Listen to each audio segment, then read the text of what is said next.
شهر أغسطس هيكون فيه مفاجآت عاطفية كبيرة. العقرب بطبعه بيحب يحتفظ بأسراره ومشاعره لنفسه، بس الشهر ده هيتطلب منك إنك تبقى واضح وصريح أكتر، خصوصاً مع الناس القريبة منك. لو مرتبط، ممكن تكتشف مشاعر جديدة تجاه شريك حياتك، أو العكس، شريكك يفتح لك قلبه بحاجات ما كنتش متوقعها. في احتمال لعلاقة تتحول من فتور لحب عميق، أو العكس لو ما خدتش بالك من التصرفات الصغيرة. لو سنجل، في شخص هيشدك جدا، بس انت هتبقى متردد تدخل معاه علاقة. خد وقتك وافهم نواياه، بس ما تضيعش الفرصة لمجرد انك خايف. رسالة الحب ليك الشهر ده: لو حبيت، حب بصدق، ولو تعبت، عبر. الصمت مش دايما حماية. بالنسبة للشغل والوظيفة، شهر ضاغط جدا في الشغل، بس في نفس الوقت مليان فرص. في تغييرات بتحصل حواليك، وممكن يطلب منك تبقى جزء منها أو حتى تقودها. لو بتفكر تغير شغلك أو تبدأ مجال جديد، فأغسطس هو وقت التحضير مش القفز. راجع أولوياتك، حضر نفسك كويس وابدأ خطوات هادية. لو عندك مشروع شخصي، هتحس إنك متحمس فجأة تشتغل عليه. الكواكب بتدعمك، وخصوصاً في المجالات اللي فيها بحث أو تحقيق أو تحليل. احذر بس من التسرع في توقيع عقود أو الدخول في شراكات قبل ما تراجع التفاصيل، لأن في احتمال لوجود خبايا مش واضحة في البداية. بالنسبة للفلوس والجانب المادي، الفلوس في أغسطس ماشية بنظام ادي علشان يجيلك، يعني كل ما تكون كريم ومدروس، كل ما الخير يرجع لك مضاعف.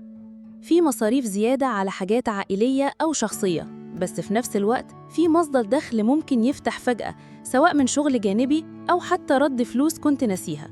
ممكن كمان تلاقي فرصة لاستثمار بسيط يجيب لك عائد محترم، خصوصاً في آخر الأسبوع التاني من الشهر. نصيحة: راجع ميزانيتك وابعد عن الشراء العشوائي، لأنك محتاج توازن بين اللي بيخرج واللي بيدخل. بالنسبة للطاقة العامة والصحة، طاقتك الشهر ده فيها صعود وهبوط سريع. أيام هتحس إنك سوبر إنسان، وأيام تانية هتلاقي نفسك مش قادر تتحرك من السرير. العقرب حساس للطاقة من حواليه، فحاول تبعد عن الناس اللي بيستنزفوك عاطفياً أو نفسياً، وركز على جسمك.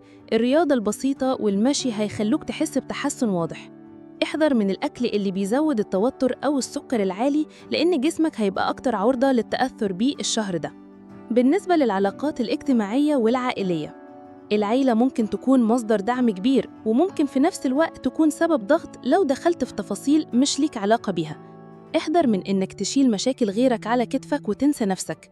خليك حاضر مع الناس اللي بتحبك، بس حافظ على مساحتك النفسية. في شخص من زمان كنت قاطع معاه هيرجع يظهر، وغالباً عايز يوضح حاجة أو يرجع علاقة. القرار عندك، بس افتكر إن مش كل اللي يرجع ينفع يرجع اللي راح. نصيحة الكوكب ليك الشهر ده: أنت مش محتاج تغير الدنيا، غير نيتك والدنيا هتتغير حواليك.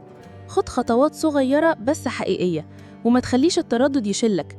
قوتك في تركيزك، واختياراتك هي اللي هتبني طريقك للشهور اللي جاية.